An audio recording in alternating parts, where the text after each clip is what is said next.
என்ன கேட்டா நீங்க இதை பேச முன்னாடி இஸ்லாமிய அறிஞர்களிடத்தில் இதை பற்றி பேசி இருக்கலாம். ஒரு பெண் தான் மனம் புரிவதா இல்லையா என்பதை தான் தீர்மானிக்க வேண்டும். இஸ்லாத்துல வலி என்கிற பொறுப்பாளர் தொடர்பான ஒரு கண்ணோட்டம் இருக்கிறது. இந்த MMDA திருத்தணும்னு நாங்களும் 15 வருஷமாக சொல்லிக்கிட்டு தான் இருக்கிறோம். ஒரே நாள்ல விவாகரத்து கிடைக்கும்னு யார் உங்களுக்கு சொன்னா? எங்க அப்படி நடந்திருக்குது? නොදැනුවත් දේ පිළිබඳව කතා කරනකොට තමන් දන්නා දේ පිළිබඳව කතා කිරීම தெரியாத நீங்க பேசாதீங்கன்னு சொல்றது பதில் அல்ல. உங்களுக்கு தெரிஞ்சிருக்குது இதுக்கு என்ன பதில்னு நீங்க எந்திரிச்சு டைம் எடுத்து நீங்க ஆளும் கட்சி 12 வயதுக்கு குறைவான திருமணங்கள் 3204 திருமணங்கள் நடந்திருக்கிறது இலங்கையிலே. இதிலே 471 திருமணங்கள் முஸ்லிம்களுக்கு மத்தியிலே நடந்திருக்கிறது. மற்ற திருமணங்கள் எல்லாமே முஸ்லிம் அல்லாத தமிழ் சகோதரர்கள் சிங்கள சகோதரர்களுக்கு மத்தியிலே நடந்திருக்கிறது. அமெரிக்காவில் 2000 தொடக்கம் 2018 வரைக்கும் 3 லட்சம் குழந்தை திருமணங்கள் நடைபெற்றிருக்கிறது. 2000 இருந்து 2018 வரைக்கும் அமெரிக்காவில் நடந்திருக்கு. 2018 வரைக்கும்னா அந்த 3 லட்சம் குழந்தை திருமணங்கள் மனித உரிமை மீறல் இல்லையா? கருணா அம்மான் கிழக்கு தளபதியாக இருந்து பிரிகிற நேரத்தில் மட்டக்களப்பில் யுனிசெஃபினுடைய அதிகாரிகளை அழைத்து வந்து 2000க்கு மேற்பட்ட குழந்தை போராளிகளை யுனிசெஃப் இடத்துல ஒப்படைத்தாரே, இந்த வரலாறு மறந்துட்டீங்களா? இது சிறுவர் துஷ்பிரயோகம் இல்லையா? நீங்க எங்க சமூகத்தை நோக்கி அது நடக்கு இது நடக்குதுன்னு கேள்வி கேட்டா இதே மாதிரி நானும் கேட்கலாமா இல்லையா?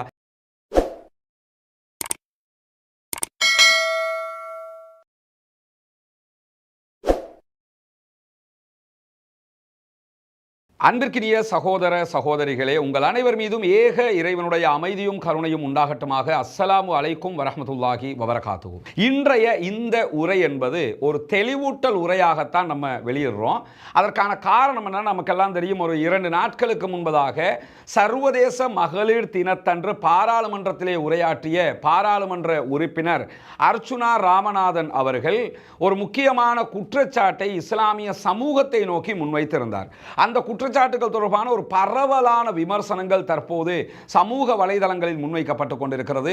அவருக்கு ஆதரவாக சில பேர் கருத்துக்களை பேசுகிறார். அதே நேரம் இஸ்லாமிய சமூகத்திலிருந்து அவருக்கு எதிரான கருத்துக்கள் பூதாகரமாக கிளம்பிக் கொண்டிருக்கக்கூடிய காட்சிகளை எல்லாம் நம்ம பார்த்துக்கிட்டு இருக்கிறோம். இந்த நேரத்தில் உண்மையிலேயே அர்ச்சுனா ராமநாதன் சொன்ன குற்றச்சாட்டுகள் என்ன, அது தொடர்பாக நாம் தெரிந்து கொள்ள வேண்டிய தெளிவூட்டல்கள் என்ன, குறிப்பாக அர்ச்சுனா ராமநாதன் அவர்களும் தெரிந்து கொள்ள வேண்டிய விவகாரங்கள் என்ன என்பதைத்தான் இந்த வீடியோவில் நம்ம பார்க்க இருக்கிறோம். இந்த வீடியோக்குள் நுழைவதற்கு முன்பதாக நம்ம அத்தனை பேரும் புரிஞ்சு கொள்ள வேண்டிய ஒரு விஷயம் என்னன்னு கேட்டா, அர்ச்சுனா ராமநாதன் என்பவர் தெரிந்தோ தெரியாமலோ திட்டமிட்டோ திட்டமிடாமலோ வேண்டுமென்றோ ஏதோ ஒரு வகையில் பாராளுமன்றத்தில் இந்த கருத்துக்களை முன்வைத்திருக்கிறார். எனவே நம்மை பொறுத்தவரையில் அவரை திட்டி தீர்ப்பதோ அவருக்கு எதிராக தேவையற்ற விமர்சனங்களை முன்வைப்பதோ நம்முடைய நோக்கம் அல்ல. நம்முடைய நோக்கம் என்கிறது என்னன்னு சொன்னா, அவர் முன்வைத்த கேள்விகள் தற்போது சமூகமயப்படுத்தப்பட்டிருக்கிறது. ஏன்னா பாராளுமன்றத்தில் பேசியிருக்கிறாரு, அது ஹன்சாடுக்கு வந்திருக்கிறது, ஊடகங்கள் அதற்கு பப்ளிசிட்டி கொடுத்திருக்கிறார்கள். தற்போது அவர் மேலும் மேலும் ஃபேஸ்புக்கில் இது தொடர்பான பல பதிவுகளை வெளியிட்டுக் கொண்டிருக்கக்கூடிய நேரத்தில் அவர் கேட்ட கேள்விகளுக்கான பதில் முதன்மையாக போய் சேர வேண்டும் என்பதுதான் நம்முடைய நோக்கமாக இருக்கிறது. இந்த நேரத்தில் பாராளுமன்றத்தில் அர்ச்சுனா ராமநாதன் அவர்கள் பேசிய அந்த உரையை நம்ம எடுத்துக்கிட்டோம்னா, அவருடைய ஆரம்பத்தை சிறப்பாகத்தான் ஆரம்பித்திருந்தார். 2 குற்றச்சாட்டுக்களை அரசாங்கத்தின் மீது அவர் முன்வைத்திருந்தார். அதில் முதன்மையானது என்னன்னு சொன்னா, உங்களுடைய அரசாங்கத்திலே இன்று வரைக்கும் எந்த முஸ்லிம் அமைச்சருக்கும் நீங்கள் இடம் கொடுக்கவில்லை. இது மிகவும் கவலைக்குரிய விடயம். இஸ்லாமிய சமூகம் உங்களுக்கு தேவையான வாக்குகளை அள்ளி தந்தார்கள் ஒட்டுமொத்தமாக. ஆனால் இந்த நிமிடம் வரைக்கும் அவர்களுக்கு கேபினெட்ல ஒரு அமைச்சு பதவியை நீங்கள் கொடுக்கவில்லை என்கிற ஒரு குற்றச்சாட்டை முன்வைத்திருந்தார். அது நம்மளே கேட்டுக்கொண்டிருக்கக்கூடிய ஒரு விஷயம் தான். அது எங்களுடைய உரிமை, சலுகை கிடையாது, எங்களுடைய உரிமை நீங்க தந்திருக்கணும்னு ஆரம்பத்தில் நம்மளும் ஒரு வீடியோ அதுக்கு போட்டிருக்கிறோம்.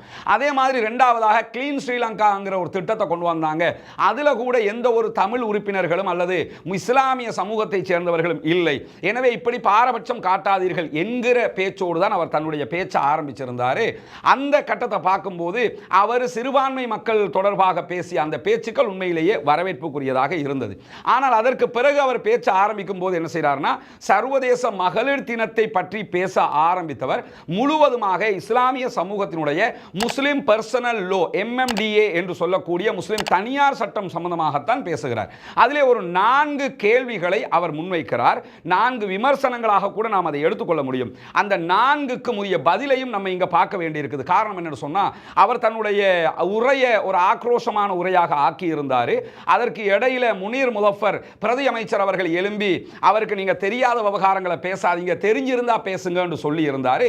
இந்த காட்சிகளும் அரங்கேறி இருந்தது. இந்த நேரத்தில் அர்ச்சுனா ராமநாதனுடைய முதலாவது குற்றச்சாட்டாக இஸ்லாமிய சமூகத்தை நோக்கி ஒரு பெண் தான் மனம் புரிவதா இல்லையா என்பதை தான் தீர்மானிக்க வேண்டும். தன் தந்தையோ தன்னுடைய தந்தையின் தந்தையோ தீர்மானிக்க முடியாது. 1951ஆம் ஆண்டு MMDA என்கிற இந்த முஸ்லிம் பர்சனல் லோ உருவாக்கப்பட்டிருக்கிறது.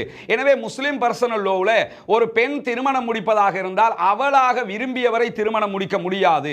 அவ திருமணம் முடிக்கிறதா இருந்தால் அவருடைய பெற்றோர்களோ அவருடைய தகப்பனாரோ அவருடைய யாராவது ஒருவர் விரும்பியவரை தான் முடிக்க முடியும். இப்படியான ஒரு சட்டம் இருக்கிறது, இது மாற்றப்பட வேண்டும் என்பது அவருடைய முதன்மை குற்றச்சாட்டு. இந்த குற்றச்சாட்டை பொறுத்தவரையில் அர்ச்சுனா ராமநாதன் மட்டுமல்ல, இந்த முஸ்லிம் பர்சனல் லோ தொடர்பாக பேசக்கூடிய பல பேருமே என்ன பண்றாங்கன்னா இதை தப்பும் தவறுமாக புரிந்திருக்கிறார்கள். முதலாவது, முஸ்லிம் பர்சனல் லா என்கிற இஸ்லாமிய திருமண சட்டமுறையை நீங்க எடுத்துக்கிட்டீங்கன்னு சொன்னா இஸ்லாம் என்ன சொல்லுகிறது, பர்சனல் லோ என்ன சொல்லுகிறது என்பதை நாம் புரிந்து கொள்ள வேண்டும். இஸ்லாத்தை பொறுத்தவரையில் எந்த ஒரு பெண்ணுடைய சுய அனுமதி இல்லாமல் திருமணம் ஏற்றுக்கொள்ளப்பட மாட்டாது. நபிகள் நாயகம் ஸல்லல்லாஹு அலைஹி வஸல்லம் அவர்களிடத்திலேயே ஒரு பெண்மணி வந்து யார் ரசூலுல்லாஹ் என்னுடைய விருப்பம் இல்லாமல் எனக்கு திருமணம் முடித்து வைத்து விட்டார் என்னுடைய தகப்பனார் என்று சொல்லும்போது அந்த நேரத்தில் அல்லாஹ்வுடைய தூதர் ஸல்லல்லாஹு அலைஹி வஸல்லம் அவர்கள் திருமணத்தையே ரத்து செய்கிறேன் என்று சொல்லுவார்கள். காரணம் என்னன்னா திருமணத்திற்கு பெண்ணுடைய அனுமதி அவசியம். அன்னை ஆயிஷா அவர்கள் நபிகள் நாயகத்துடைய மனைவியார் கேட்கிறாங்க, அல்லாஹ்வுடைய தூதர் அவர்களே பெண் வெட்கப்படுவாளே என்று சொல்லும்போது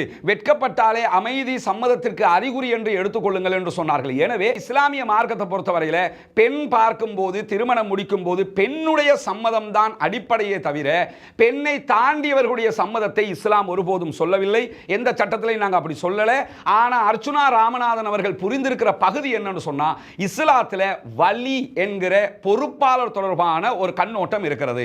திருமணம் முடிக்கிற போது பெண்ணுக்கு ஆணை பிடித்திருக்கிறது, ஆணுக்கு பெண்ணை பிடித்திருக்கிறது, திருமணம் முடிச்சு கொடுக்கிறோமான்னா அப்படி நாங்க முடிச்சு கொடுத்துட மாட்டோம். இந்த பெண்ணுக்கு பொறுப்பாளர் யாரு, நாளைக்கு பின்ன ஒரு பிரச்சனை வரலாம், குடும்ப சண்டை வரலாம், அந்த நேரத்தில் பொறுப்பாளராக வந்து நின்று இதை தீர்த்து வைக்கிறவர் யார் என்பதற்கு வலி பொறுப்பாளர் என்கிற ஒரு இடத்தை இஸ்லாம் உருவாக்கி வைத்திருக்கிறது.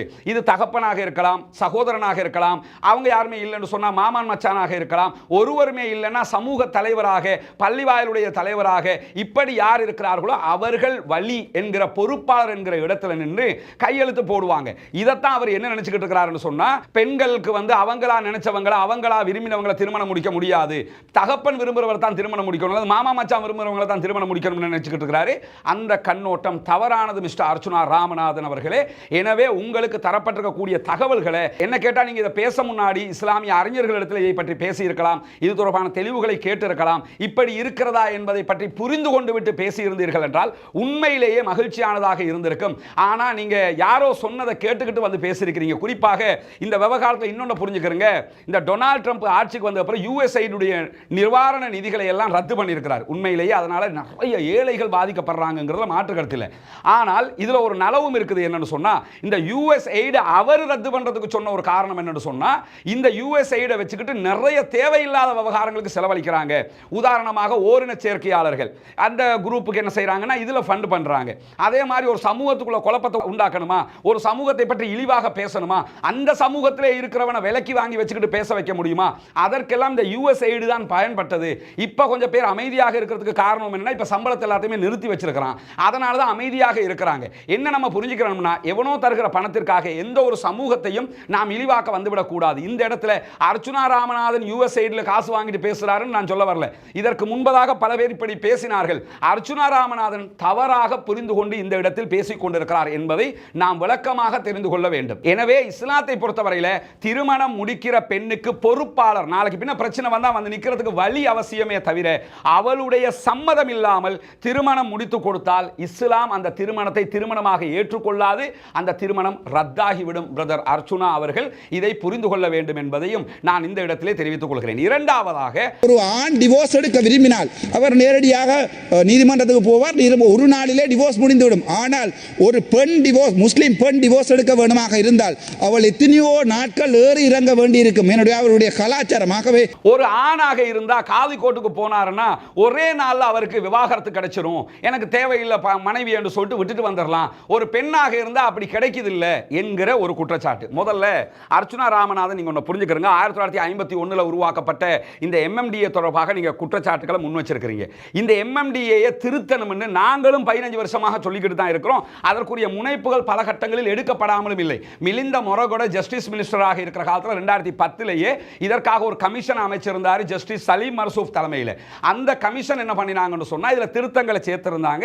எங்களுடைய மார்க்க அடிப்படையில் சில விவகாரங்களில் எங்களுடைய அறிஞர்களுக்கு மத்தியில் இருக்கக்கூடிய கருத்து வேறுபாடுகள் காரணமாக இது இவ்வளவு நாள் இழுத்தடிப்பாக மாறிக்கொண்டிருக்கிறது. அதை செஞ்சிருக்க கூடாது, உடனடியாக அதை மாற்றங்களை கொண்டு வரணும்னு நாங்களே எங்களுக்குள்ள போராடிக்கிட்டு தான் இருக்கிறோம். இதற்காக கருத்துக்களை சொல்லிக் கொண்டு தான் இருக்கிறோம். பல கட்ட பேச்சுவார்த்தைகளை நடத்தி கொண்டு தான் இருக்கிறோம். ஆனால் 2010 2025 வரைக்கும் இத்தனை ஆண்டு காலங்கள் இது இழுத்தடிப்பு செய்யப்பட்டது பிழை என்பதையும் நாங்கள் வலியுறுத்தாமல் இல்லை. எனவே இந்த மாதிரியான முஸ்லிம் தனியார் சட்டத்தில் வரக்கூடிய செய்திகளை பொறுத்தவரை காலி கோர்ட்ல பிரச்சனை நடக்கலையா, காலி கோர்ட்ல காலியார்கள் நீதியாகத்தான் நடக்கிறார்களா என்கிற கேள்விகளை கூட பல பேரும் எழுப்பலாம். நாங்களே அதை சொல்லித்தான் அங்கே பல பிரச்சனைகள் இருக்கிறது, அது திருத்தப்பட வேண்டும், அவர்களுக்கான கல்வி புகட்டப்பட வேண்டும், அவர்களுக்கான சட்டம் கொண்டு வரப்பட வேண்டும் என்று எங்களுடைய சமூகமே அதற்கான கோரிக்கைகளை முன்வைத்துக் கொண்டிருக்கிறது. கடந்த அரசாங்க நேரத்தில் ஜஸ்டிஸ் மினிஸ்டராக இருக்கும்போது அலி சப்ரி அவர்கள் பல திருத்தங்களை இதற்கு கொண்டு வந்தும் இருந்தார். எனவே இந்த இடத்துல நம்ம என்ன புரியணும்னு சொன்னா, இரண்டாவது குற்றச்சாட்டாக அவர் முன்வைக்கிறதான் காலி கோர்ட்டுக்கு போனாங்கன்னா ஒரு ஆம்பளை உடனே விவாகரத்து எடுத்துட்டு வந்துடுவார், பெண்களுக்கு அப்படி கிடையாதுன்னு இது இந்த பெண்கள் அமைப்பு வைக்கக்கூடிய குற்றச்சாட்டு மிஸ்டர் அர்ச்சுனா.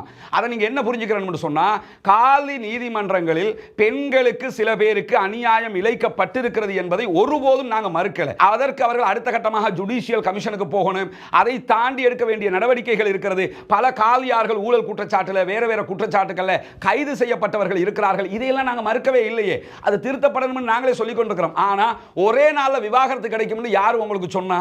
எங்க அப்படி நடந்திருக்குது?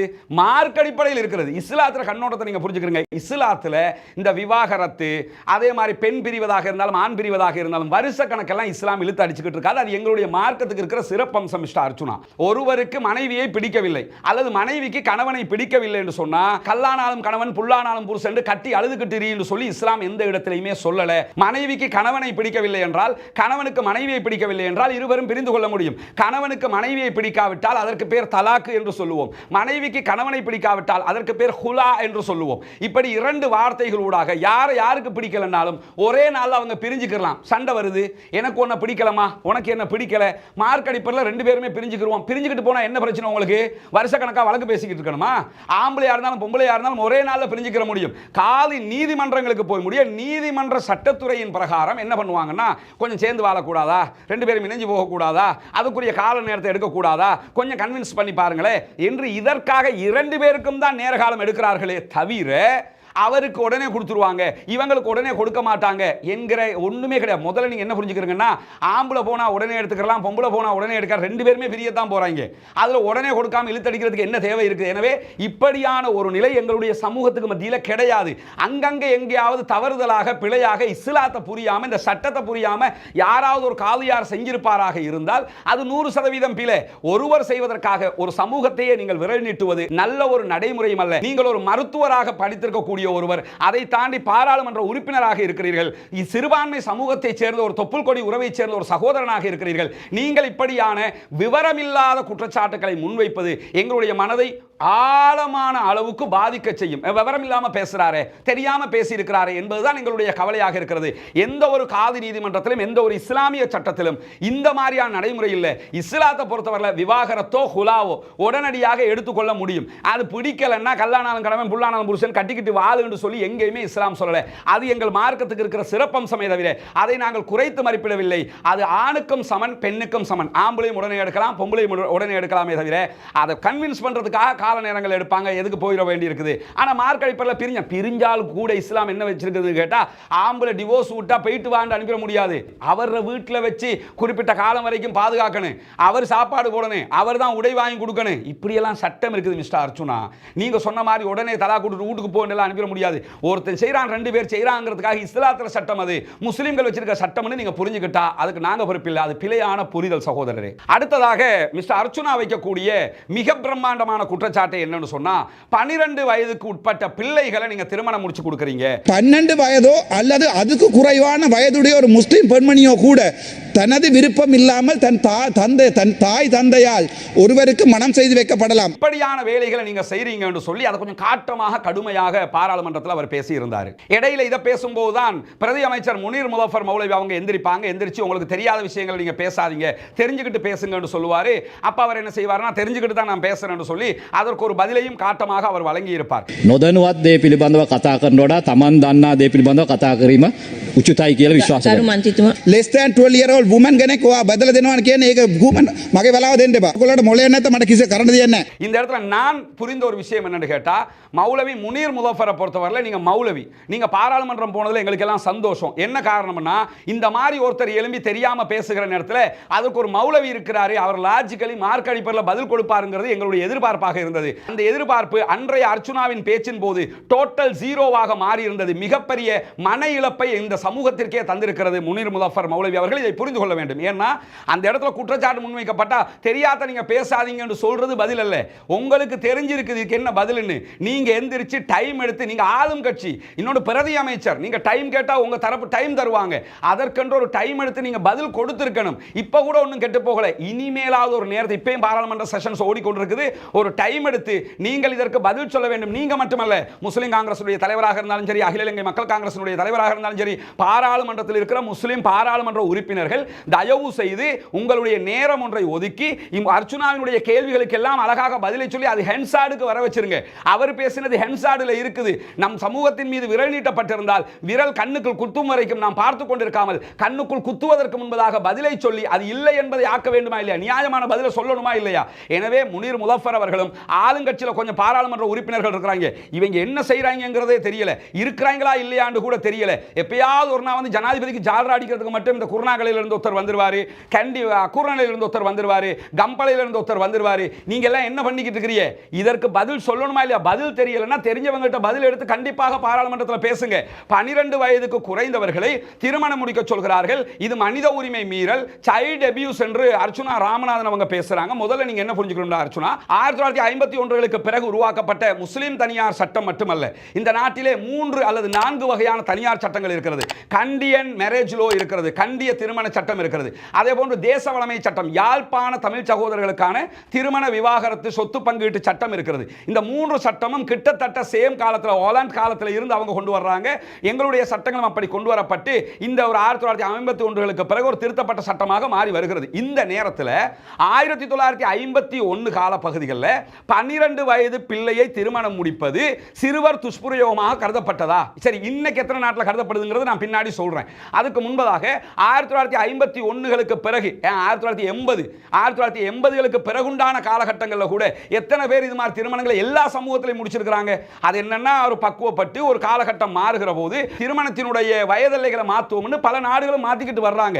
இன்னைக்கு மாற்றாத பல நாடுகள் இருக்கிறது. அப்ப நம்ம என்ன புரியணும்னு சொன்னா 1951ல முஸ்லிம்கள் மட்டுமல்ல, சிங்களவர்கள் மட்டுமல்ல, தமிழர்களும் கூட அத்தனை பேருமே இப்படியான திருமணங்களை செய்திருக்கிறார்கள். அது எங்க சமூகத்தில் மட்டும் நடந்ததல்ல, இன்றைக்கும் அப்படியான திருமணங்கள் நடைபெறுகிறது. அது இஸ்லாமிய சமூகத்தில் மட்டுமல்ல. நான் பின்னால் புள்ளி விவரத்தை சொல்கிறேன். அதுல சேர்த்து என்னன்னா, சின்ன பிள்ளைக்கு பெரிய ஆள கல்யாணம் கட்டி கொடுத்துறீங்க என்கிற குற்றச்சாட்டு எல்லாம் முன்வைக்கப்படுகிறது. நான் என்ன கேட்கிறேன்னு கேட்டா, இலங்கையினுடைய ஆட்சியாளர்களில் ஒருவராக இருந்து மரணித்த சிரிமாவோ பண்டாரநாயக்க அவர்கள் திருமணம் முடித்தாரே. யாரை திருமணம் முடித்தார்? எஸ்டபிள்யூஆர்டி பண்டாரநாயக்க. சிரிமாவோ பண்டாரநாயக்கும் எஸ்டபிள்யூஆர்டி பண்டாரநாயக்கும் இடையிலே உள்ள வயதெல்லை 17 ஆண்டுகள் வித்தியாசம். அப்ப சிரிமாவோ பண்டாரநாயக்க விவரம் தெரியாம தான் திருமணம் முடிச்சாருன்னு சொல்ல வரீங்களா?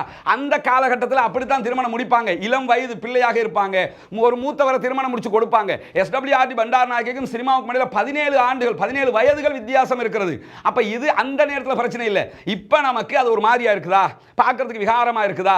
நாங்களே சொல்லிக்கிட்டு தான் இருக்கிறோம். என்ன சொல்றோம்னா, திருமண வயதெல்லையை பொறுத்தவரை இஸ்லாத்துல ஒரு பெண் குமரு பருவத்தை அடைவது, திருமணம் முடிப்பதற்கான தகுதியை அடைவதுதான் திருமண வயதெல்லையை தவிர இதுதான் வயதெல்லை என்பது இஸ்லாத்துல கிடையாது. ஒரு பெண்ணுக்கு அதுக்குரிய தகுதி வந்துருச்சுன்னா அவன் முடிக்கலாம். ஆனா இளம் வயது திருமணங்களை பொறுத்தவரை சில பேர் இன்னைக்கு ஸ்கூல் பிள்ளைகள் கர்ப்பமாகிற காட்சி நடக்கலையா, மற்ற இடங்களில் கர்ப்பமாகிற காட்சி நடக்கலையா? அப்படி கர்ப்பமாயிட்டு வந்துட்டான்னா அவங்களுக்கு என்ன செய்ய போறீங்க? புள்ளை எடுத்து அனாத ஆசிரமத்தில் போட்டு இவளை எடுத்து ஸ்கூலுக்கு அனுப்ப போறீங்களா? அந்த பிள்ளையினுடைய எதிர்காலம் என்னதுக்காகும், இந்த பிள்ளையினுடைய எதிர்காலம் என்னதுக்காகும்? அந்த மாதிரி நேரங்களில் திருமணம் முடித்து கொடுப்பதற்கான தேவை ஏற்படும். அந்த நேரங்களில் இதை பயன்படுத்த முடியுமே தவிர ஒரு இக்கட்டான சூழ்நிலை வந்து அதை பயன்படுத்தி தான் எல்லா சமூகமும் அதை பயன்படுத்த வேண்டி வரும். அவற்றை பயன்படுத்துவதே தவிர முஸ்லீம்கள் அத்தனை பேருமே 12 வயசுலாம் திருமணம் முடிச்சு கொடுக்குறோமா அல்லது அதுக்கு கீழே உள்ளவங்களை தான் திருமணம் முடிச்சு கொடுக்குறோமான்னு பார்த்தா அப்படி ஒரு சம்பவமே இல்லை மிஸ்டர் அர்ச்சுனா. நீங்க என்ன பண்றீங்கன்னா 1951 இருக்கக்கூடிய ஒரு விஷயத்தை இதை நாங்க திருத்த சொல்லிக்கிட்டு இருக்கிறோம். திருத்தாததினால் வந்த விளைவுதான் இது. 15 ஆண்டுகள் இழுத்தடிப்பு செய்ததினால் வந்த விளைவுதான் இது. அதை நாங்கள் தார்மீகமாக ஏற்றுக்கொள்கிறோம். ஆனால் இந்த சமூகத்தில் அப்படியான ஒரு நிலை இல்லை. 2012ஆம் ஆண்டு இலங்கையிலே எடுக்கப்பட்ட மக்கள் தொகை கணக்கெடுப்பின் பிரகாரம் 12 வயதுக்கு குறைவான திருமணங்கள் 3204 திருமணங்கள் நடந்திருக்கிறது இலங்கையிலே. இதிலே 471 திருமணங்கள் முஸ்லிம்களுக்கு மத்தியிலே நடந்திருக்கிறது. மற்ற திருமணங்கள் எல்லாமே முஸ்லிம் அல்லாத தமிழ் சகோதரர்கள் சிங்கள சகோதரர்களுக்கு மத்தியிலே நடந்திருக்கிறது. அப்ப 3200 திருமணங்கள்ல வெறும் 400 திருமணம் தான் முஸ்லிம்கள் பண்ணியிருக்கிறாங்கன்னா முஸ்லிம்கள் 12 வயசுக்கு கீழே திருமணம் முடிச்சு கொடுப்பாங்கன்னு உங்களோட வாதப்படியே வச்சுக்கிருவோம். மற்றவங்க நீங்க முடிச்சு கொடுப்பீங்களா? உங்க வாதம் என்ன? நாங்க 18 வயசுக்கு மேல தான் முடிச்சு கொடுப்போம். சிங்கள சகோதரருடைய வாதம் என்ன? 18 வயசுக்கு மேல தான் முடிச்சு கொடுப்போம் சொன்னா 18 வயதுக்கு மேல திருமணம் முடிச்சு கொடுப்போம் என்று சொல்லுகிற சமூகத்தில் இத்தனை ஆயிரம் திருமணங்கள் நடந்திருக்கிறது. அப்ப என்ன அர்த்தம் தெரியுமா மிஸ்டர் அர்ச்சுனா? ஒன்னு புரிஞ்சுக்கிறீங்க. சட்டம் என்றொன்றை நாம் உருவாக்கி வைத்தாலும் தர்ம சங்கடமான சில நிலைகள் உருவாகிறது. அந்த நிலைகளில் எல்லா சமூகமும் இதை கடைபிடிக்கிறார்கள். இலங்கையிலே 2012ஆம் ஆண்டுடைய மக்கள் தொகை கணக்கெடுப்புல வந்திருக்கக்கூடிய புள்ளி விவரம் இது. நீங்க பாராளுமன்றத்தில் இதை கேட்டெடுத்துடலாம். அதே மாதிரி 15 வயது தொடக்கம் 19 வயதுக்கு இடையிலான திருமணங்கள் 87,663 திருமணங்கள் நடைபெற்றிருக்கிறது. 15 வயதுக்கும் 19 வயதுக்கும் இடையில உள்ள பிள்ளைகள் முடிச்சது. இந்த 87,000 திருமணங்கள்ல 12,000 திருமணங்கள் தான் இஸ்லாமியர்களுக்கு மத்தியிலே நடந்திருக்கிறது. மற்ற திருமணங்கள் யாருக்கு மத்தியிலே நடந்தது? எங்கேயாவது செவ்வாய் கிரகத்தில் நடந்துச்சா?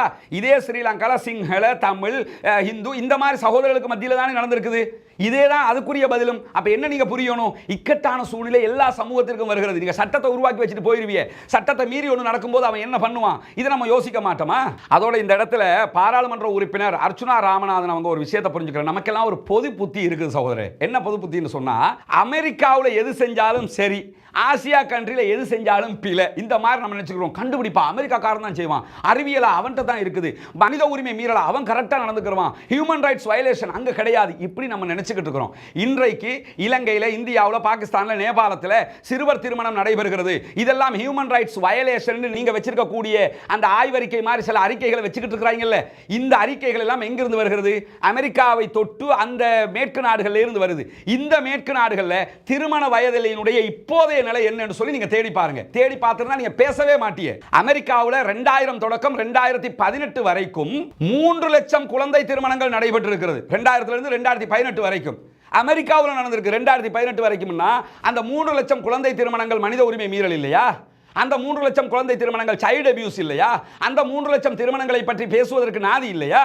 அப்ப என்னன்னா, அவங்க நமக்கு சொன்னா சட்டம்ங்கிறீங்க, அவங்க நாட்டிலே இது நடந்திருக்குது. இந்த திருமணம் 3 லட்சம் பிள்ளைகள் 60,000க்கு மேற்பட்ட பிள்ளைகள் தன்னை விட வயதில் மூப்பானவர்களை திருமணம் முடித்திருக்கிறார்கள் என்கிறது அந்த ஆய்வறிக்கை. இன்றைக்கும் நீங்க அமெரிக்காவினுடைய குற்றவியல் நடுவர் நீதிமன்றங்களை எடுத்துக்கிட்டீங்கன்னு சொன்னா 12 வயது முதல் 15 வயதுக்குட்பட்டவர்களோடு பாலியல் ரீதியாக சட்டத்திற்கு முரணான செக்ஷுவல் தொடர்புகளை வைப்பது தடை என்று வைத்திருக்கிறார்கள்.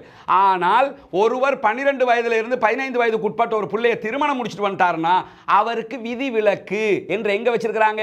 அமெரிக்காவிலேயே வைத்திருக்கிறார்கள். அதை நீங்க தேடி பார்க்கணும். அமெரிக்காவில் அதிக குழந்தை திருமணங்கள் நடந்த மாநிலங்கள் எதுங்கிறத தேடி பாருங்க மிஸ்டர் அர்ச்சுனா. அந்த பட்டியலில் முதலாவது இடத்துக்கு டெக்சாஸ் மாகாணம் வருகிறது, அதற்கு பிறகு கலிபோர்னியா வருகிறது, அதுக்கு பிறகு புளோரிடா வருகிறது, அதுக்கு பிறகு நெவாடா வருகிறது, வட கரோலினா வருகிறது. இவர்கள் எல்லாம் அதிகமான குழந்தை திருமணங்கள் நடைபெறக்கூடிய மாநிலங்கள். இவங்க தான் நமக்கு வந்து மனித உரிமையை பத்தி பாடம் நடத்திக்கிட்டு இருக்காங்க. அதே மாதிரி 18 வயதுக்கு குறைவான பிள்ளைகளை திருமணம் முடிப்பது சட்ட அனுமதி கொண்டது என்று 2017ஆம் ஆண்டு வரைக்கும் அமெரிக்காவினுடைய பல மாகாணங்களில் சட்டமாக இருந்தது. இதெல்லாம் இன்னைக்கும் நம்ம தரவுகளாக பார்க்க முடிகிறது. பாராளுமன்ற உறுப்பினர் அவர்களே, இதுவெல்லாம் அமெரிக்காவிலேயே இப்பதான் நடந்துகிட்டு இருக்குது. இங்க அதுக்காக அவசரமாக நடத்தக்கூடாதுன்றலாம் நாங்கள் சொல்லலை. நாங்கள் திருத்தம் பண்ணுவோம்னு தான் சொல்றோம். வயதில்லையே நிர்ணயிப்போம், அதுக்கான காலக்கெடு என்னங்கிறத பேசி தீக்கணும். அது எங்க மார்க்கத்துக்குள்ள உள்ள ஒரு விஷயமா இல்லையா? எங்க மதம் சார்ந்த ஒரு விஷயமா இல்லையா? இது நீங்க எங்க ஆரம்பிக்கிறீங்க? இந்த ஃபைசல் முஸ்தபாவை தொட்டு ஆரம்பிக்கிறீங்க. முதல்ல புரிஞ்சுக்கிறீங்க, ஃபைசல் முஸ்தபா மிகச்சிறந்த ஒரு சட்டத்தரணிங்கிறத நான் மறுக்கல. ஆனா அவருக்கு முஸ்லிம் பர்சனல் லோவை படிச்ச அளவுக்கு இஸ்லாத்தினுடைய சட்டங்கள் அவருக்கு தெரியல. அவருக்கும் இஸ்லாமிய சட்டங்களுக்கும் எந்த சம்பந்தமும் இல்லை. அவரை வச்சுக்கிட்டு நீங்க இஸ்லாமிய சட்டத்தை புரிஞ்சு கொள்ள வந்தீங்கன்னா அது உங்களுக்கு புரிஞ்சு கொள்ள முடியாது. குர்ஆன் எடுத்து படிங்க, நபிமொழிகள் எடுத்து படிங்க.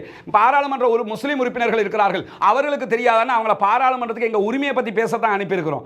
அவங்கள மௌலவியாக்கி நாங்க மார்க்கம் படிச்சவங்க நாங்க அனுப்பி வைக்கல. மார்க்கம் படிச்ச ஒருத்தர் இருக்கிறார், அவர் உங்களுக்கு பதில் சொல்லியிருக்கணும், அவர் பதில் சொல்லல. அவர்களுக்கு பாராளுமன்ற உறுப்பினர்கள் பதில் சொல்வதற்கு மார்க்கத்தை தெரிந்து கொண்டு போய் பதில் சொல்ல முடியும். ஆனாலும் அவர் உங்களுக்கு பதில் சொல்லலையே. எனவே நீங்க என்ன நினைச்சிட்டு இருக்கீங்கன்னா பாராளுமன்றத்தில் இருக்கிற அத்தனை பேருமே முழுமையாக இஸ்லாத்தை தெரிஞ்சுக்கணும். ஃபைசர் முஸ்தபா இப்படி பேசுறாரு. ஃபைசர் முஸ்தபாவுக்கு முஸ்லிம் தனியார் சட்டத்தினுடைய விவகாரங்களை முழுமையாக அவர் புரிதலுக்கு உட்படுத்தல. முஸ்லிம்களுடைய லோ என்ன, இஸ்லாத்தினுடைய ரியல் லோங்கிறதையும் அவர் புரிதலுக்கு உட்படுத்தல. ஏதோ ஒரு பெண்கள் அமைப்பு எதையாவது சொல்லி முடிய பாராளுமன்றத்தில் வந்து பேசுறாரு. அவர் தான் இன்னைக்கு பாராளுமன்றத்தில் இதை ஆரம்பிச்சு விட்டவர். எனவே அவங்கள பார்த்து இஸ்லாத்தை தீர்மானிக்க வராதீங்க.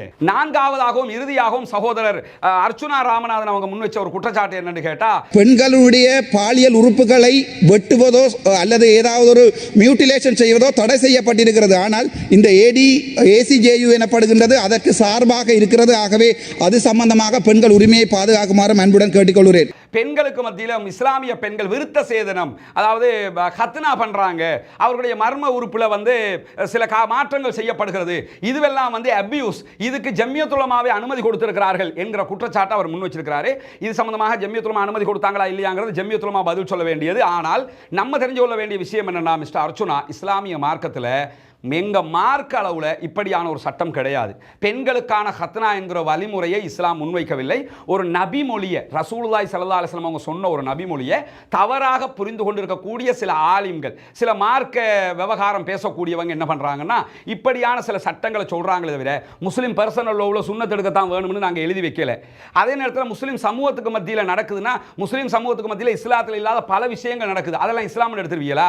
அல்லாஹ்வை மட்டுமே வணங்கணும்னு நாங்கள் சொல்லிக்கிட்டு இருக்கிறோம். சில சகோதரர்கள் தர்காவுல போய் பிரார்த்தனை பண்ணிக்கிட்டு இருக்காங்க, இஸ்லாத்துல அது இல்லதான். அதே மாதிரி மார்க்கத்துல இல்லாத பல சடங்குகளை மார்க்கம்னு நினைச்சுக்கிட்டு இருக்காங்க. நாங்க காலாகாலமாக அதை பிரச்சாரம் பண்ணி எங்க சமூகத்துக்கு மத்தியில் விழிப்புணர்வுகளை உண்டாக்கி கொண்டு வர்றோம். இது எல்லா சமூகத்திலையும் இருக்குமே. அவங்க மதம் ஒன்று சொல்லும், அவங்க வேறொன்றை செஞ்சுக்கிட்டு இருப்பாங்க. மத தலைவர்கள் அதை இல்லைன்னு பிரச்சாரம் பண்ணி மாற்றங்களை, புரட்சிகளை உண்டாக்குவார்கள். அது மாதிரி பெண்களுக்கு ஹத்னா, பெண்களுக்கு விருத்த சேதனம் செய்வது என்பது பிரதர் அர்ச்சுனா, எங்க மார்க்கத்தில் அப்படி ஒரு சட்டம் கிடையாது.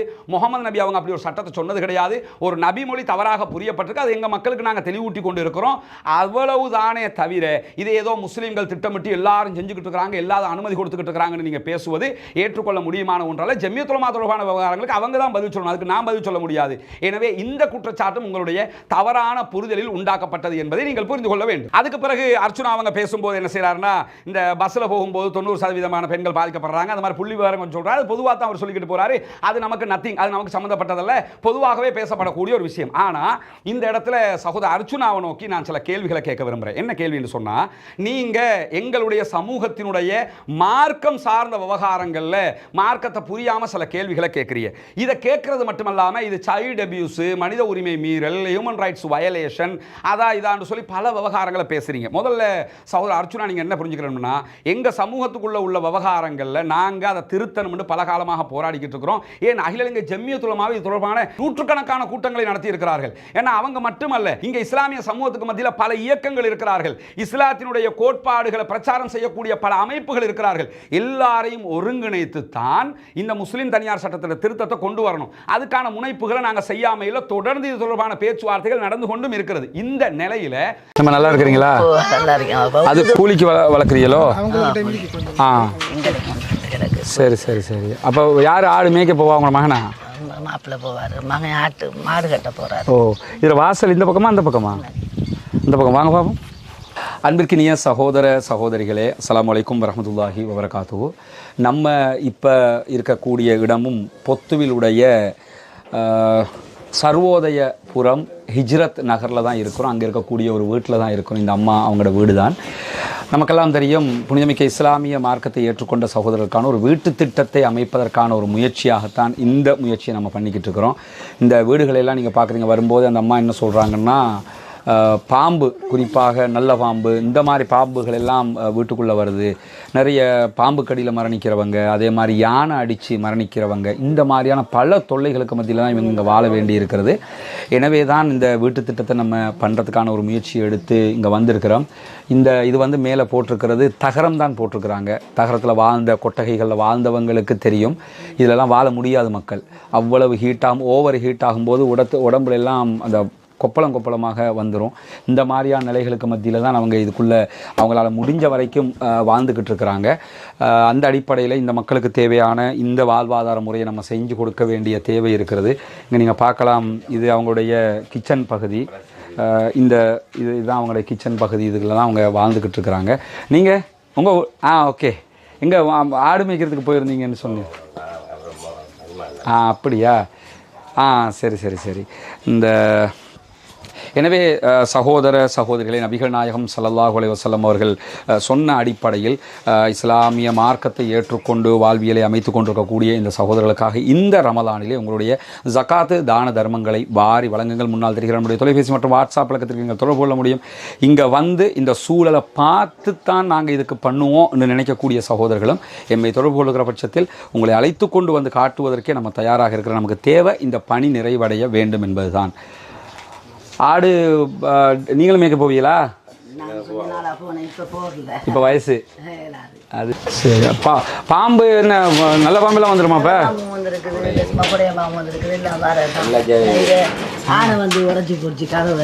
இங்கே வந்தா இது யானை வந்து உடைச்சிருச்சாம். யானை இங்கே வருமா? தலைவர என்ன அல்லாஹ் அக்பர், உசுரை கையில் பிடிச்சிட்டு தான் வாழ வேண்டியிருக்குல்ல. அண்ணா அந்த செட்டையை பற்றி நான் கொடைய வச்சுக்கிட்டாங்க. கொடை வச்சுக்கிட்டு போட்டுக்கிட்டு தான் போனேன். அதான் அதை கொடைய வச்சுக்கிட்டு இப்போ யானை வந்ததுனால அதை உடைச்சிக்கிட்டு தான் நீங்கள் வெளியே போனீங்களா? அந்த காட்சி, அந்த கொடை வச்சிருக்கக்கூடிய காட்சி, யானை உள்ளே வந்துருச்சு. வந்ததோடு அவங்க என்ன பண்ணுறாங்கன்னா அதை உடைச்சிக்கிட்டு தான் உயிர் தப்பி இருக்கிறாங்க. அதை நான் கொடையை போட்டு மறைச்சிருக்கிறாங்க. அதை இன்னும் ஃபில் பண்ணல, அவங்க கொடையை வச்சு மறைச்சிருக்கிறாங்க. இதெல்லாம் நீங்கள் இங்கே நம்ம வீடியோவில் பார்க்குறீங்க, நேரில் வந்து பார்த்தா நம்மளால் தாங்க முடியாமல் இருக்கும். அந்த மாதிரியான ஒரு நிலையில் தான் அந்த மக்கள் வாழ்கிறாங்க. அல்லாஹு தாலா உங்களை கைவிட மாட்டாமா. இன்ஷா அல்லாஹ் முயற்சி கைகூடுவதற்கு பிரார்த்தனை பண்ணுங்க. நீங்க எங்க சமூகத்தை நோக்கி அது நடக்குது இது நடக்குதுன்னு கேள்வி கேட்டா இதே மாதிரி நானும் கேட்கலாமா இல்லையா? நீங்க பெண்ணுடைய அனுமதி இல்லாமல் அவளே திருமணம் முடித்துக் கொள்ள கொடுக்காமல் தகப்பனும் மாமான் மச்சான் எல்லாருமே வந்து நின்று அவங்க விரும்பினவங்களை தான் திருமணம் முடிக்கணும்னு திணிக்கிறாங்கன்னு எங்க மார்க்கத்தை விளங்காம நீங்க கேள்வி கேட்டுக்கிட்டு இருக்கீங்க. திருப்பி நான் கேட்கலாமா இல்லையா? தமிழ் சகோதரர்கள் நம்ம எடுத்துக்கிட்டோம்னா சில பேர் என்ன பண்ணுவாங்கன்னு கேட்டா அக்கா மகளை திருமணம் முடிப்பாங்க. மாமனாருக்கு தான் திருமணம் முடிச்சு கொடுக்கணும். அவருக்கு அக்காவுக்கு குழந்தை பிறந்து முடிய தம்பிக்கு சொல்லி வச்சிருவாங்க, என் மகளை தான் நீ கல்யாணம் கட்டணும். அக்காவுடைய தம்பிக்கு அக்காவுடைய குழந்தையை கட்டி கொடுப்பாங்க. இது நியாயமா? இது சிறுவர் துஷ்பிரயோகம் இல்லையா? அந்த பிள்ளைக்கு சின்ன வயசுலேயே சொல்லி வளர்க்குறீங்களே, அவருக்கு தீர்மானம் எடுக்கிற வயசான்னு நாங்கள் கேட்குறோமா? கேட்டால் அது உங்கள் மார்க்கம் சம்மந்தப்பட்டதா இல்லையா? உங்கள் மதம் சம்மந்தப்பட்டதா இல்லையா? நாங்கள் அந்த கேள்வியை கேட்கல. எங்கள் மார்க்கத்தில் நாங்கள் அப்படி செய்ய மாட்டோம். That's all. அதே மாதிரி பெண்கள் அர்ச்சகராகிற விவகாரம் எத்தனையோ நாடுகள் இன்றைக்கும் தமிழகத்தில் பெரிய பிரச்சனையாகி கொண்டிருக்குது. அர்ச்சகராக எல்லோரும் கோவிலுக்குள் வர முடியாது. கோவிலுக்குள் அர்ச்சகராக வந்து பணி செய்வதாக இருந்தால் அதற்கென்று தகுதி படைத்தவர்கள் இருக்கிறார்கள் என்று பிரித்து வைத்திருக்கிறார்கள் என்று தமிழகத்தில் எத்தனையோ நாட்களாக ஆர்ப்பாட்டம் போராட்டம் வந்து கொண்டிருக்கிறது. தமிழகத்தினுடைய இப்போதைய திமுக அரசு அனைவரும் அர்ச்சகராகலாம் என்கிற திட்டத்தை எல்லாம் கொண்டு வந்திருக்கிறதா பார்க்கிறோம். பெண்களுக்கு அர்ச்சகராக முடியாது. நாங்க உட்கார்ந்துகிட்டு ஏன் உங்களுடைய பெண்களுக்கு அர்ச்சகராக முடியாது, அதை அர்ச்சுனா ராமநாதன் செய்து கொடுப்பாரா என்று கேட்டாது நியாயமா? பெண்கள் அர்ச்சகராகட்டும் ஆண்கள் அர்ச்சகராகட்டும் யார் அர்ச்சகராகட்டும் அது யார் சார்ந்தது? உங்களுடைய மதம் சார்ந்தது, உங்களுடைய மார்க்கம் சார்ந்தது. அப்ப நாங்க கேள்வி கேட்டா நியாயமா அது? அதே மாதிரி கோவில் கருவறைக்குள்ள அனைவரும் போயிட முடியாது என்கிற எத்தனையோ பிரச்சனைகள் இன்றைக்கும் தமிழகத்திலே தலை தூக்கி இருக்கிறது. கோவில் கருவறைக்குள்ள போகணும்னா உயர் ஜாதிக்காரர்கள் தான் போக வேண்டும், வேறு யாரும் போக முடியாது. கருவறை வரைக்கும் போவதற்கெல்லாம் தகுதிகள் பிரிக்கப்பட்டிருக்கிறது. அதை நாங்க கேள்வி எழுக்க முடியுமா? உங்கள் கோவிலுக்குள்ள அவர் போக முடியுமா, இவர் போக முடியுமா? அவருக்கு தடை இருக்கிறது, இவருக்கு தடை இருக்கிறது. கோவிலுக்குள்ள போகணும்னா பூணூல் கட்டி இருக்கணும், இல்லைன்னா போக முடியாது. இந்த மாதிரி விமர்சனங்களை நாங்க பாராளுமன்றத்தில் உட்கார்ந்துகிட்டு முன்வச்சா சரிப்பட்டு வருமா? உங்களுடைய மார்க்கம் கோவிலுக்குள்ள யார் போகணும்ன்றது நீங்க தீர்மானிங்க. எங்களுடைய மார்க்கத்தை பொறுத்தவரை பள்ளிவாசலுக்குள்ள ஆம்பளையும் போகலாம் பொம்பளையும் போகலாம். பள்ளிவாசலை இமாமத்து செய்கிறவருக்கு குர்ஆன் ஓதுகிற தகுதி இருந்தது என்றால் அழகாக நன்றாக கிராத் ஓதுவராக இருந்தால், குர்ஆனை மனப்பாடம் பண்ணியவராக இருந்தால் அவர் தொழுகை நடத்தலாம். எங்க மார்க்கத்தில் அதுக்கு முழுமையான அனுமதி கொடுக்கப்பட்டிருக்குது. எங்க மார்க்கத்தில் அனுமதியை நாங்கள் சொல்லிக் கொண்டிருக்கிறோம். உங்க மார்க்கத்தில் கோவிலுக்குள் கருவறைக்குள் நுழைய முடியாது, அவருக்கு தடை இவருக்கு தடை நாங்கள் விமர்சனம் பண்ணினா அது சரியாகுமா? அதே மாதிரி சிறுவர் துஷ்பிரயோகம், குழந்தைகளை 12 வயசுக்கு திருமணம் முடிச்சு கொடுக்கறாங்க. மிஸ்டர் அர்ச்சுனா, இறுதி யுத்தத்தின் போது பிரபாகரன் தலைமையிலான விடுதலை புலிகள் என்ன செய்திருந்தார்கள், எத்தனை சிறுவர்களை படையிலே சேர்த்திருந்தார்கள் என்கிற விமர்சனங்கள் இன்றைக்கும் இல்லையா? கருணா அம்மான் பிரபாகரனை விட்டு பிரிகிற போது உங்களுடைய மேதகு தலைவர் என்று நீங்கள் பாராளுமன்றத்தில் பேசிக் கொண்டிருக்கக்கூடிய பிரபாகரனுடைய படையில இருந்து கருணா அம்மான் கிழக்கு தளபதியாக இருந்து பிரிகிற நேரத்தில் மட்டக்களப்பில் யுனிசெஃபினுடைய அதிகாரிகளை அழைத்து வந்து 2000க்கு மேற்பட்ட குழந்தை போராளிகளை யுனிசெஃப் இடத்தில் ஒப்படைத்தாரே, இந்த வரலாறு மறந்துட்டீங்களா? இது சிறுவர் துஷ்பிரயோகம் இல்லையா? ஏன் இதை நான் சொல்ல வர்றேன்னா, நீங்க பாராளுமன்றத்தில் உட்கார்ந்துகிட்டு இதை பேசியிருக்கிறீங்க, அதே பாராளுமன்றத்தில் பிரபாகரனை பற்றியும் பேசிக் கொண்டிருக்கிறீர்கள். சிறுவர் துஷ்பிரயோகத்தை பற்றி பேசுவது என்றால் எங்கோ அங்கொன்று இங்கொன்று நடப்பதை பற்றி பூதாகரமாக பேசக்கூடிய நீங்க, எங்க மார்க்கத்தில் இல்லாததை பற்றி ஒன்று பேசக்கூடிய நீங்க, இவ்வளவு சிறுவர் துஷ்பிரயோகம், சிறுவர் போராளிகள் என்கிற பெயரிலேயே படையில சேர்த்துக் கொள்ளப்பட்டிருந்தார்கள். இது எந்த வகை நியாயம் என்கிறத நாங்க உங்கள்கிட்ட கேள்வியா கேட்டுக்கிட்டு இருக்கிறோமா? கேட்கலையே. அது நடந்து முடிஞ்சிருச்சு, முடிஞ்ச விவகாரம். அந்த சமூகம் யுத்தத்தினால் பாதிக்கப்பட்ட அந்த சோதனையிலிருந்து மீண்டு வரவில்லை என்றிருக்கும் போது இதையெல்லாம் குத்தி கிளறி பேசிக்கிட்டு இருந்தா அந்த சமூகத்தின் நெஞ்சில் குத்துவதாக அமையாதா? நாங்கள் உங்களுடைய சமூகத்திலே நெஞ்சில் குத்துவதற்கு தயாரில்லை. அவர்கள் எங்களுடைய சகோதரர்கள், எங்களுடைய தொப்புள் கொடி உறவுகள், எங்களுடைய சகோதரர்களாக, எங்களுடைய தொப்புள் கொடி உறவுகளாக, எங்களுடைய மாமான் மச்சான்களாக, பிட்டும் தேங்காய் பூவையும் போன்று நாங்கள் தமிழ் சமூகத்தோடு பழகி கொண்டிருக்கிறோம். அதனால் தான் அர்ச்சகராக இருந்தாலும் சரி, கோவில் கருவறையாக இருந்தாலும் சரி, இந்த பிரபாகரன் அவர்கள் சிறுவர்களை படையில் சேர்த்துக் கொண்டார்கள் என்கிற குற்றச்சாட்டுகளாக இருந்தாலும் சரி, எதை பற்றியுமே எங்களுடைய பாராளுமன்ற உறுப்பினர்கள் மத நிந்தனை செய்வதில்லை. எங்கேயுமே நீங்க அந்த விஷயத்தில் நீங்க பார்க்க மாட்டீங்க. மத நிந்தனை செஞ்சாங்கன்னு பார்க்குறீங்களா? அதை நீங்க பார்க்க மாட்டீங்க. அதை தாண்டி எத்தனையோ கேள்விகளை நம்ம கேட்க முடியும். எங்க மார்க்கத்தை பத்தி நீங்க சைல்டு அபியூஸ் பேசுறதா இருந்தா எல்லா சமூகத்திலையும் காது குத்துறோம், மூக்கு குத்துறோம் குழந்தைகளுக்கு, அது சிறுவர் துஷ்பிரயோகம் இல்லையா? இப்படி பார்த்தா எல்லாமே துஷ்பிரயோகம் ஆயிரும். நம்ம தான் வரைமுறையை வகுத்து வச்சிருக்கிறோம். எனவே இஸ்லாமிய சமூகத்தை நோக்கி நீங்கள் கேள்வியை முன்வைத்ததை போல நான் இது மாதிரி 1000 கேள்வியை முன்வைப்பேன் மிஸ்டர் அர்ச்சுனா. இது இனங்களுக்கு இடையில பிரச்சனையை உண்டாக்குமே தவிர இனங்களுக்கு இடையில நல்லுறவுகளை உண்டாக்காது. எனவே நம்ம இனங்களுக்கு இடையில நல்லுறவுகளை உண்டாக்க பார்க்கணுமே தவிர அடுத்ததாக எலெக்ஷன் வரை இருக்குது அல்லது வேறு ஏதாவது வரை இருக்குது, நம்ம இப்படி கொஞ்சம் பரபரப்பாக பேசிக் கொண்டிருப்போம் என்பது நம்முடைய இன நல்லுறவை வளர்க்காது. நீங்களும் ஒரு சிறுபான்மை சமூகத்தைச் சேர்ந்த ஒரு மக்கள் பிரதிநிதி என்கிற வகையில் இந்த மாதிரியான உங்களோட ஃபேஸ்புக் பதிவுகள்லாம் நான் பார்த்தேன். நீங்கள் எந்த அடிப்படையில் எவனோ ஒருத்தன் ஃபேஸ்புக்கில் ஏதாவது சொன்னானுங்கிறதுக்காக ஒரு சமூகத்தையே படு கேவலமாக உங்களுடைய எழுத்துக்களில் நீங்கள் போட்டுக்கிட்டு இருக்கிறது எந்த வகை நியாயம்? யோசிச்சு பார்க்க மாட்டீங்களா? உங்கள் சமூகத்தை நோக்கி நான் இப்படி கேள்வி கேட்ட மாதிரி இதே மாதிரி 10 கேள்வியை நம்ம கேட்கலாமா இல்லையா? கேட்கிற போதெல்லாம் அந்த சமூகமே இதில் பாதிக்கப்படுமே, மனது வலிக்குமே, அதையெல்லாம் நம்ம யோசிக்க மாட்டோமா? எனவே உங்களுக்கு திட்டுவது எனது நோக்கம் அல்ல, உங்களை வசைபாடுவது எனது நோக்கம் அல்ல. நீங்கள் கேட்ட கேள்விக்கு நான் பதில் சொல்லி இருக்கிறேன். கேட்ட கேள்விக்குரிய பதிலை தருவதுதான் என்னுடைய நோக்கமாக இருக்கிறது தவிர மற்றபடி, ஏன்னா எங்களை பொறுத்தவரையில் ஒருவர் விவரம் இல்லாமல் பேசுறாரு, விவரம் இல்லாமல் சத்தம் போடுறாருங்கிறதுக்காக அவரை திட்டி தீர்த்துட்டு போகிற இடத்துல நான் இல்லை. மார்க்கம் படித்தவன் என்கிற வகையில், இஸ்லாம் தெரிந்தவன் என்கிற வகையில் அந்த பதிலை உங்களுக்கு கொண்டு வந்து சேர்க்க வேண்டும். அந்த பணியை நாம் செஞ்சிருக்கிறோம். எனவே இனங்கள் நல்லுறவாக இருக்க வேண்டும். மார்க்க கருத்துக்கள் வேறுபாடாக இருந்தாலும் நாம் நமக்குள் இன ரீதியாக பிரிந்துவிடக் கூடாது என்கிற அடிப்படையில் தான் நீங்கள் கேட்ட கேள்விகளுக்கு நான் பதிலை முன்வைத்திருக்கேன். தயவு செய்து முஸ்லிம் பாராளுமன்ற உறுப்பினர்கள் பாராளுமன்றத்திலே இது போன்ற பதில்களை முன்வைத்து இவர் சொன்னதற்குரிய பதிலை ஹன்சார்ல பதிகிற விதமாக கொண்டு போய் சேர்க்குமாறும் கேட்டு முடித்துக் கொள்கிறேன். வாஹ்ரதா வானா அல்ஹம்துலில்லாஹி ரப்பில் ஆலமீன்.